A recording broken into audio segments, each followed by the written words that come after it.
Okay, my name is Bobby Vaught. Don't forget to hit the subscribe button if you so choose. In the description below, I'll put a link to lesson 1 of a series I've done. I'm up to 16 lessons now. There'll be more coming at some point. Everything you need to know to understand investing. Okay, so if you're interested, lesson 1, there's a link in the description below. I'll make sure I put it in there. And then each lesson has a link in the description to the next one. So lesson 1 has a link to lesson 2, which has a link to lesson 3, and so on and so forth. If you're interested, in my opinion, you will understand investing better than 99% of the people out there. Okay, so today's presentation is not about that. However, there's two different parts to this channel. There's the investing side, which I just mentioned, and then there's the political and social and economics commentary and various things, which is today. Today we're going to talk about budget deficits. Okay, so in the causes of inflation, so 1913, you all know that was the first year of the Federal Reserve, and it was also the first year of the constitutional federal income tax. The 16th Amendment, very first line in the amendment says, Congress shall have the power to lay and collect taxes. Okay, so 1913, the top federal income tax bracket in 1913 was 7%. 7. When I was looking that up, another source I found said 6%, so who knows, but let's just say 7%, okay? So we all know how progressive tax rates work, marginal tax brackets, and so on and so forth. 7%. There were other tax brackets leading up to that 7%. The top marginal tax bracket in 1913 was 7%. And this rate only applied to earnings greater than $500,000 in 1913. 7%. The entire annual U.S. budget deficit for the year 1913 was $1 million with an M, $1 million. That translates, if we try to do apples to apples, that translates to roughly about $25 million today. So, for 3+ years now, I've been tracking the U.S. debt clock. It's easy to find. It's usdebtclock.org. Easy to find on the internet. And just kind of, keeping track of it for over 3 years. Since I've been tracking it, simple math, easy to do on my spreadsheet. So we see the numbers spinning around like a fan. And the annual budget, budget deficit goes up $1 million roughly about every 15 seconds. Okay, now I need to clarify something, because if you went to that website and started looking at it and maybe just, use the button, the timer on your phone or something to time it to see how long it takes to go up $1 million, you're going to get different answers. Sometimes it's going to be less than 15 seconds, sometimes more than 15 seconds. Averaged out over the last 3+ years since I've been tracking it, about every 15 seconds. If you wanted to, we could do it both ways, $1 million or $25 million in 2025 dollars. How long does that take for the budget deficit to go up $25 million between 6 and 7 minutes? That was the entire annual budget deficit, doing apples to apples, in 1913 was $1 million, the entire year. All right, so let's just keep that in perspective for a second. Let's talk about inflation. Let's talk about the effects of that budget deficit. Despite a top tax bracket of 7% or 6%, depending on which source you want to believe here, let's say 7%. Despite that, $1 million budget deficit for the entire year of 1913. Now, I'm going to take a guess here. I could be wrong about this. It's just my opinion. Doesn't have to be yours. Probably if the tax rates hadn't gone up more than that, if it had just stayed at that level, probably people might not, they may not be happy about it, but it wouldn't have raised too much of a fuss. Probably, I don't know. Just my opinion. Doesn't have to be yours. But we let the camel in the tent. Okay. So we know tax rates went up and, like that. Okay, so let's look at the effects of inflation and just get this here.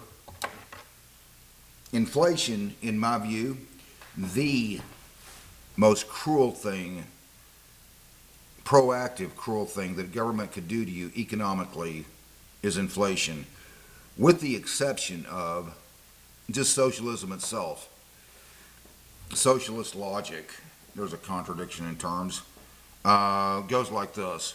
We don't like corporations, so therefore what we need to do is just turn over all means of production, capital, to the state, effectively making government the world's largest corporation, with no competition, no higher earthly entity to check it.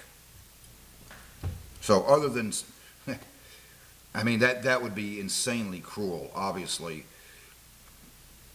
So other than that, let's just say probably inflation is the most cruel thing, proactive thing economically that government could do to you. Okay?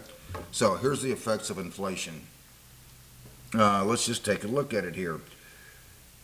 Reduced purchasing power. Well, that's no surprise.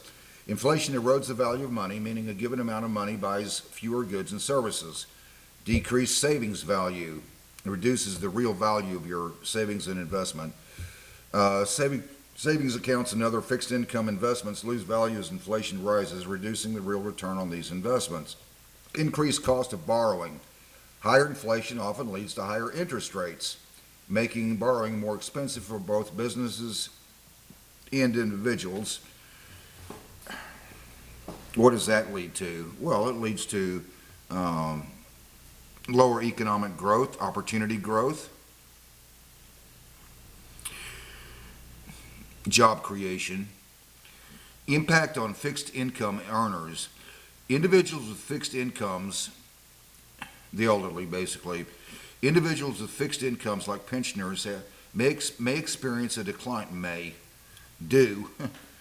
experience a decline in their living standards as their income doesn't keep pace with rising prices. Reduce competitiveness of exports. If a country experiences higher inflation than its trading partners, its exports become more expensive, potentially harming its trade balance. Potential for economic slowdown. High and volatile inflation can lead to a general slowdown in economic activity as consumers and businesses become more cautious. Potential for reduced demand. High inflation could lead to consumers cutting back on spending, especially on non-essential items, or delaying purchases. That has economic ramifications, negative economic ramifications. Again, slowed economic growth, job growth, etc. Higher production costs, etc., etc. Okay, so that's the negative effects of inflation. In my view, other than socialism itself, the thing, number one thing, economically at least, most cruel thing that government could do to you. All right? That's it. Let's just go back and look at those other numbers one more time, just for effect. 1913, the top federal income tax bracket was 7%. We all understand how progressive tax rates work, marginal tax brackets and like. That rate only applied to earnings greater than $500,000 in 1913, and despite that, the entire annual U.S. budget deficit for the year 1913 was $1 million. That was it. Takes about 15 seconds today for the budget deficit to go up $1 million. Inflation is one of the most cruelest things that government could do to you. The controversial topic, so the average inflation rate over the years, roughly about 3%. It's going to be a little bit more at times, a little bit less. Right now it's a little bit less. It averages out to about 3% since 1913. So, I mean, we could get as detailed on this as we want. I mean, there's going to be some goods or some things that have a higher inflation rate than others. Higher education, obviously, being one of them. So, I mean, there's this controversial subject about student debt forgiveness and the like. Maybe, if it weren't for the high inflation, extremely high inflation rates on higher education, it might be more affordable to people. And then you have people out there advocating, higher education should be free. College should be free. At least free at the point of sale. Well, that's cruel to you. That's incredibly cruel to you. That doesn't make this bloated government any less bloated. It makes it more. Inflation, other than socialism itself, inflation, the most cruelest thing economically that government could do to you. 1913, top federal income tax bracket, 7%.